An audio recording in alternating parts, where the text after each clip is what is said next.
Continuamos ahora con las rentas de segunda categoría. En este caso, la renta de segunda categoría, vamos a ver que existen tres impuestos, tres grupos de impuestos.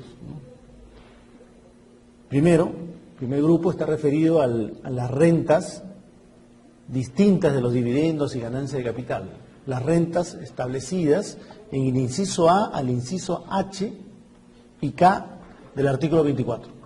Es el primer grupo de rentas de primera categoría, de segunda categoría.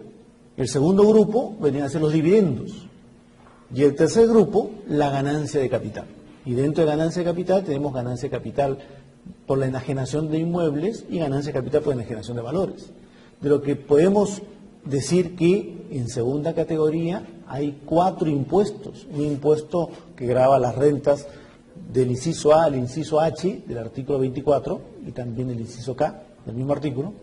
El segundo impuesto que grava los dividendos y los dos impuestos, uno que grava la ganancia de capital por la enajenación de inmuebles y el otro ganancia de capital por la enajenación de valores. O sea, son cuatro impuestos en segunda categoría, que lo hemos clasificado en tres grupos por un tema de orden didáctico para efectos de su explicación. Empecemos por el primer grupo de la segunda categoría. Las rentas que componen este primer grupo son aquellas que están desarrolladas en el inciso A al inciso H del artículo 24 de la ley del impuesto a la renta y el inciso K también. Dentro de estos incisos pues hay una relación de ingresos, de rentas que el legislador señala, ¿no? Por ejemplo, intereses, los intereses por la colocación de capitales, ¿no? El interés que se pacta como consecuencia pues de un contrato de préstamo, ¿no? Es renta de primera categoría.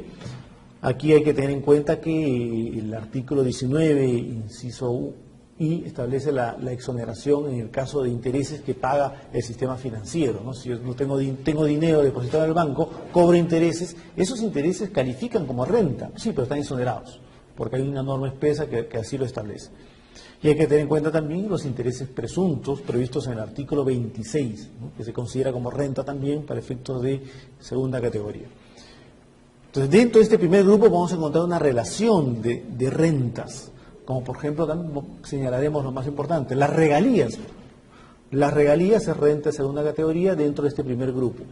La regalía es la contraprestación, ¿no? De acuerdo a la definición establecida en el artículo 27 de la misma ley, es la contraprestación por la cesión de un derecho de propiedad intelectual o industrial.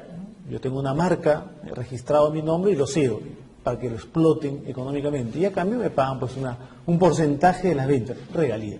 O escribo un libro de derecho tributario y le doy pues a una imprenta, a una editora para que lo publique y lo venda, ¿no? Y me pagan mi regalía, un porcentaje de la venta.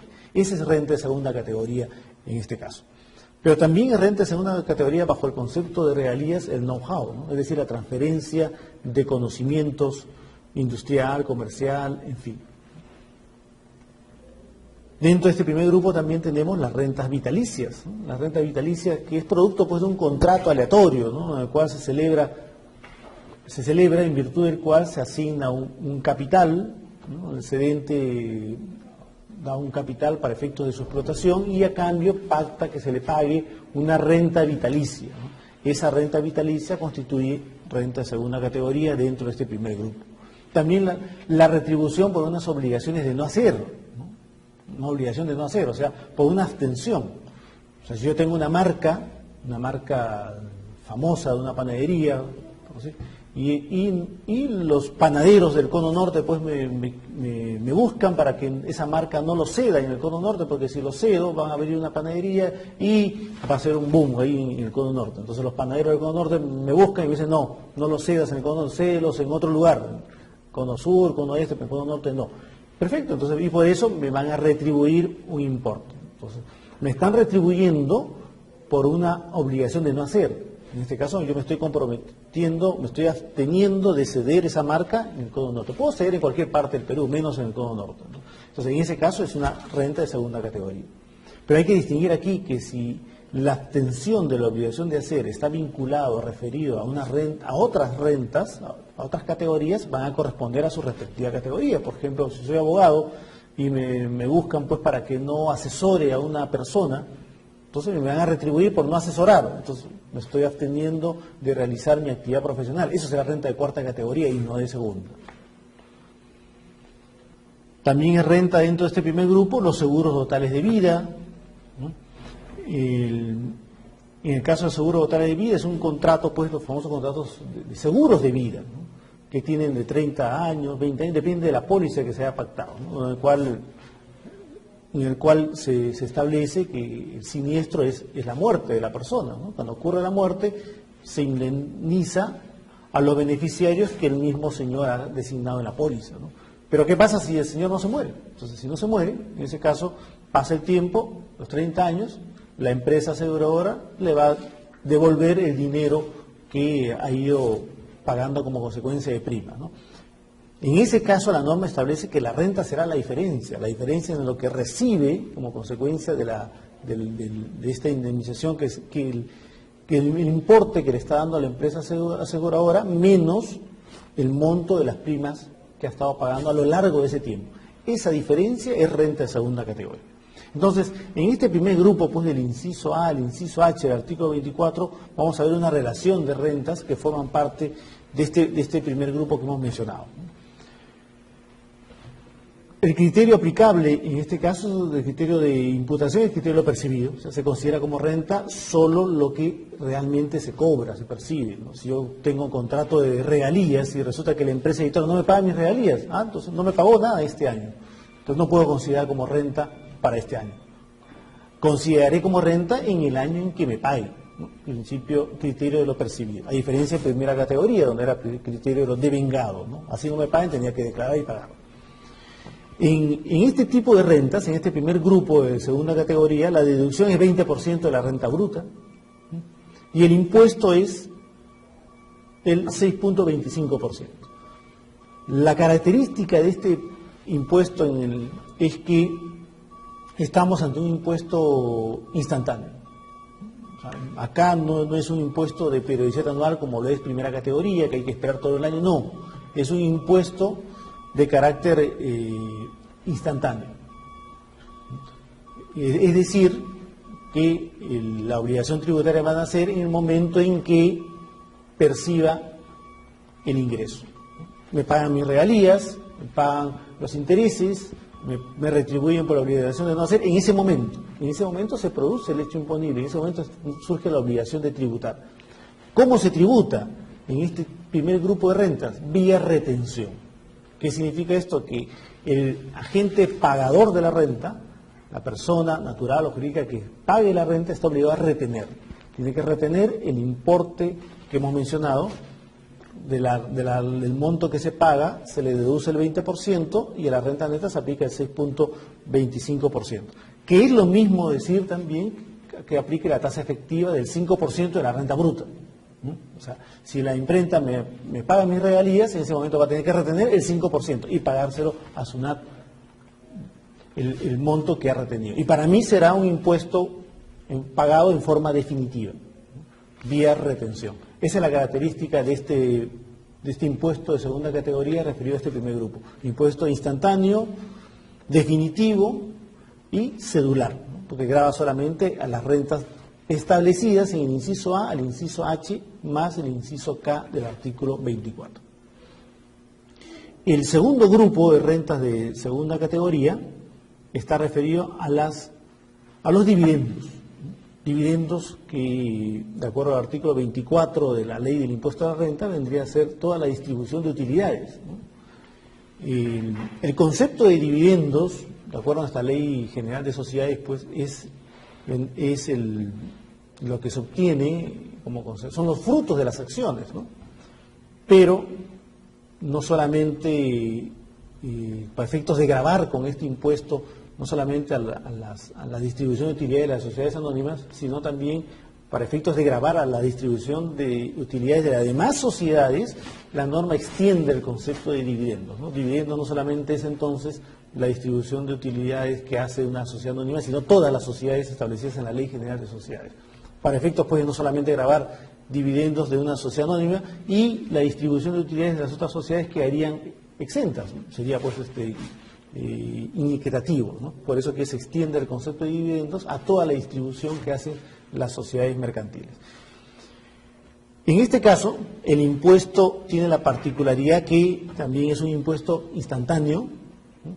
Es un impuesto que se tributa vía retención, es decir, la empresa que paga los dividendos está en la obligación de retener. ¿Y cuánto se retiene? El 4.1%. Ese es el impuesto sencillo, de fácil aplicación. Se aplica el criterio de lo percibido, pero ojo, si bien se aplica el criterio de lo percibido, es decir, que se debe retener cuando se pagan los dividendos, no obstante, la norma también establece que la retención debe efectuarse en el momento en que se acuerda la distribución de utilidades. En el momento en que se acuerda la distribución de utilidades. Así no se haya pagado. Si la empresa decide distribuir utilidades hoy, 1 de octubre del 2013, se realiza la Junta de Accionistas y decide distribuir utilidades de los años anteriores, pero sin embargo no tiene caja. Resulta que la empresa no tiene caja. Tomó el acuerdo de distribuir las utilidades, pero no tiene caja. Entonces no le va a pagar todavía las utilidades. Se pagará las utilidades cuando haya caja. En consecuencia, si aplicamos el criterio de lo percibido, en su estricto sentido, no estaría obligada a retener la empresa porque no está pagando. Pero sin embargo, en este caso, el artículo 73A de la Ley del Impuesto a la Renta establece que con el acuerdo surge la obligación de pagar el impuesto. O sea, basta con el acuerdo. Así no haya distribuido las utilidades de la empresa, tiene que pagar el impuesto a los dividendos por cuenta del accionista, ¿no? Entonces, en ese caso podemos hablar de una retención pues, en el cual se aplica el criterio de devengado. Surge ya con el acuerdo de distribución la obligación de pagar el impuesto, criterio de devengado en este caso concreto, ¿no? El tercer grupo de rentas de segunda categoría, que comprende dos impuestos, está referido a la ganancia de capital. La ganancia de capital por la enajenación de inmuebles y ganancia de capital por la enajenación de valores. En el caso de la ganancia de capital por enajenación de inmuebles, es un impuesto instantáneo, mientras que la ganancia de capital por enajenación de valores es un impuesto de periodicidad anual. En el caso de enajenación de inmuebles, la norma establece que este gravamen a la ganancia de capital por enajenación de inmuebles se implantó recién en el año 2004. Por lo tanto, las ventas de inmuebles realizados cuya adquisición haya sido antes del año 2004 estará inafecta, ¿no? Como se grabó con la ganancia de capital a partir del año 2004, todas las adquisiciones que se realizan a partir de esa fecha que sean vendidas estarán sujetas a este impuesto. Los supuestos en el cual no se aplica el impuesto a la ganancia de capital es cuando se venda la casa habitación, ¿no? Siempre y cuando el reglamento establece lo haya tenido más de 2 años en uso como tal, en esa condición como casa habitación, ¿no? Tampoco estará afecto a este impuesto a la ganancia de capital cuando se realicen más de 2 ventas, ¿no? Porque hay que tener en cuenta aquí que si la persona natural realiza 3 ventas, a partir de la tercera venta de inmuebles ya se considera habitual, en consecuencia ya no genera ganancia de capital. Por las 2 primeras ventas será ganancia de capital y tributará bajo el sistema que explicaré dentro de un momento. A partir de la tercera venta adquiere la condición de habitual. ¿Qué significa esto? Que va a tributar como renta de tercera categoría, de la tercera hacia adelante, como renta de tercera categoría, 30% a fin de año, ¿no? Entonces, en ese caso, a partir de la tercera venta hacia adelante, no se aplicará este impuesto a la ganancia de capital. Ahora, ¿Qué se entiende por enajenación? Enajenación, pues, no solamente es, cuando hablamos de enajenación de inmuebles, no solamente la venta propiamente dicha, o sea, un contrato de compra-venta donde yo entrego, doy en propiedad el inmueble y me pagan el precio, no, sino que en la enajenación comprende otros conceptos, como el caso de permuta, cesión definitiva, aporte a sociedades. Yo puedo tener mi inmueble y aporto a sociedades por un valor superior al costo, genera una ganancia de capital, entonces tendré que tributar por ese importe. La norma también, el artículo 5, considera como enajenación a las expropiaciones.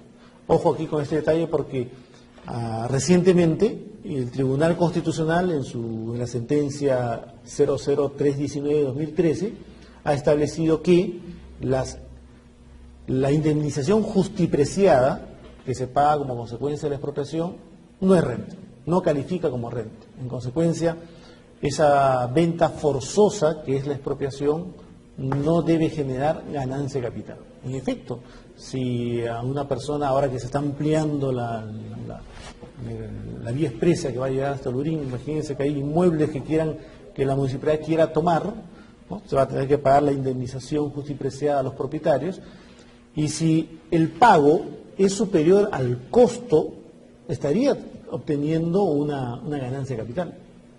Hasta antes del pronunciamiento del Tribunal Constitucional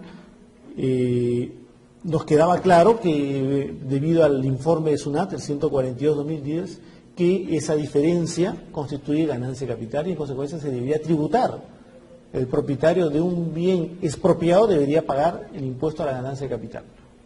Pero con este pronunciamiento del Tribunal Constitucional, en donde el cual señala que en una expropiación se está afectando el derecho de propiedad, ¿no? Y la indemnización no es más que reinstalar el equilibrio a la situación anterior, ¿no?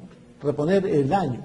En consecuencia, así el monto de la indemnización justipreciada supere el costo del inmueble, esa diferencia no debería tributar. La posición del Tribunal Fiscal, del Tribunal Constitucional, debido a que se estaría afectando el derecho a la propiedad. En consecuencia, por ser ya un pronunciamiento de nuestro Tribunal Constitucional, máximo intérprete de la Constitución, esa es la posición que se debería aplicar en adelante. No se debe tributar ganancia de capital por las expropiaciones. En consecuencia, la ganancia de capital, en el caso de inmuebles, entonces, está constituido, pues, por la venta del inmueble menos el costo, ¿no? El costo. Cuando hablamos de ganancia de capital, pues es la diferencia de la venta menos el costo, y la diferencia positiva es la ganancia de capital sobre la cual se tiene que tributar. Respecto del costo, hay que tener en cuenta que el costo pues debe estar debidamente bancarizado. Si una persona compró un inmueble a 100.000 soles y no lo bancarizó y resulta que lo vende a 150.000, en principio está obteniendo una ganancia de capital por 50.000 soles.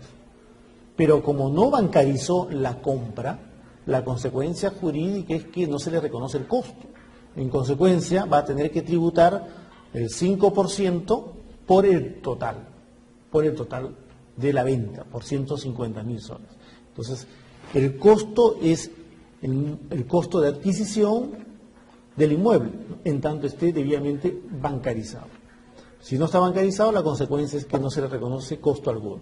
Y si el inmueble ha sido adquirido a título gratuito, que puede ser como el caso de una herencia, en este caso el costo es cero. Hasta el año pasado, con la legislación anterior, antes de la modificación, el costo era el valor del autovalúo, ¿no? Pero con la modificación era el costo cero. Salvo que la norma establece podría sustentar como costo los documentos que el transferente pueda tener y que le haya alcanzado, como es el caso de escritura pública de la adquisición del inmueble anterior, ¿no?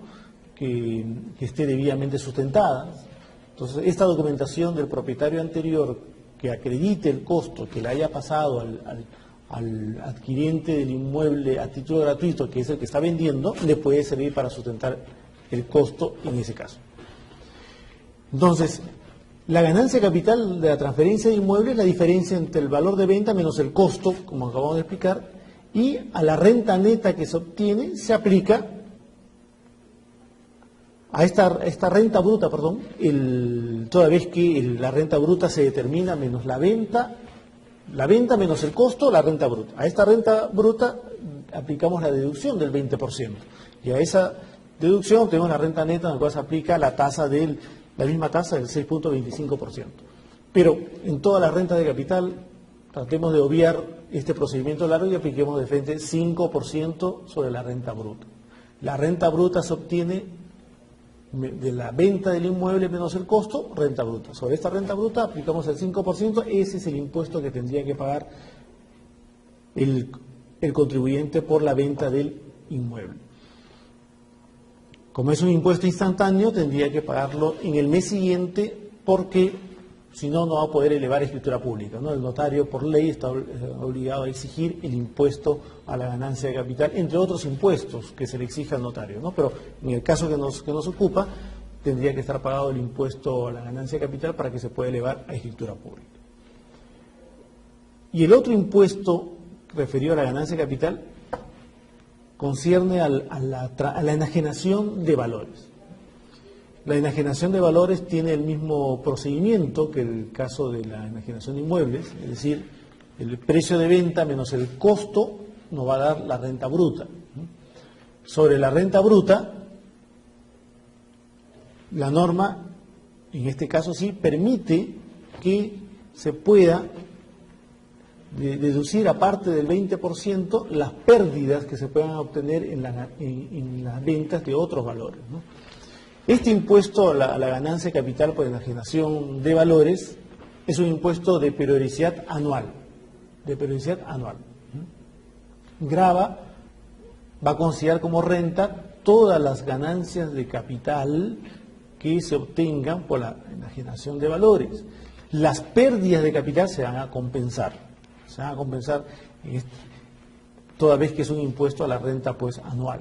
Sería injusto pretender gravar solamente la ganancia de capital por enajenación de unos valores y las pérdidas que se obtengan por las otras enajenaciones no reconocerlas, ¿no? Por eso que este impuesto es anual, ¿no? Va a gravar el resultado positivo de todas las ventas que obtengan, ¿no? Las ganancias y pérdidas que obtengan en el transcurso del año de la enajenación de valores. Entonces, la estructura de este impuesto es la siguiente: el precio de venta menos el costo. Cuando hablamos de costo, el costo estamos refiriendo que es la adquisición de los valores, ¿no? Que también tiene que estar bancarizado, ¿no? Para efectos de poder deducir el costo computable. Precio de venta menos el costo, la renta bruta. Sobre esa renta bruta, la norma me permite deducir el 20% para obtener la renta neta. De la renta neta, a su vez, la norma me permite deducir la pérdida de capital por enajenación de valores. O sea, las pérdidas que he tenido en ese ejercicio las puedo deducir para obtener recién la renta neta imponible. Sobre esa renta neta imponible es que se aplicará la alícuota del impuesto del 6.25% sobre esta base imponible. Entonces, en conclusión, el impuesto a la renta o la ganancia de capital de valores es un impuesto de periodicidad anual que grava el resultado positivo de las ganancias y pérdidas que se obtengan por la enajenación de valores, ¿no? Acuérdense que el mercado bursátil es volátil, ¿no? Por mis acciones A puedo tener ganancia, pero por mis acciones B puedo tener pérdida. Entonces la norma me permite compensar y pagar por la diferencia positiva que se obtenga a fin de año.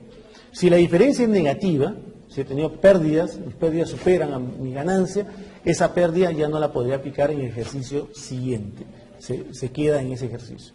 Entonces, solo se tributará por la ganancia que se obtenga como consecuencia de ese resultado positivo. Y este es el impuesto de segunda categoría. Como verán, en segunda categoría tenemos 4 impuestos, ¿no? Recapitulando como parte final: el impuesto que grava las rentas que figuran en el inciso A al inciso H del artículo 24, el impuesto a la renta que grava los dividendos y el impuesto a la renta que grava la ganancia de capital de inmuebles y de valores.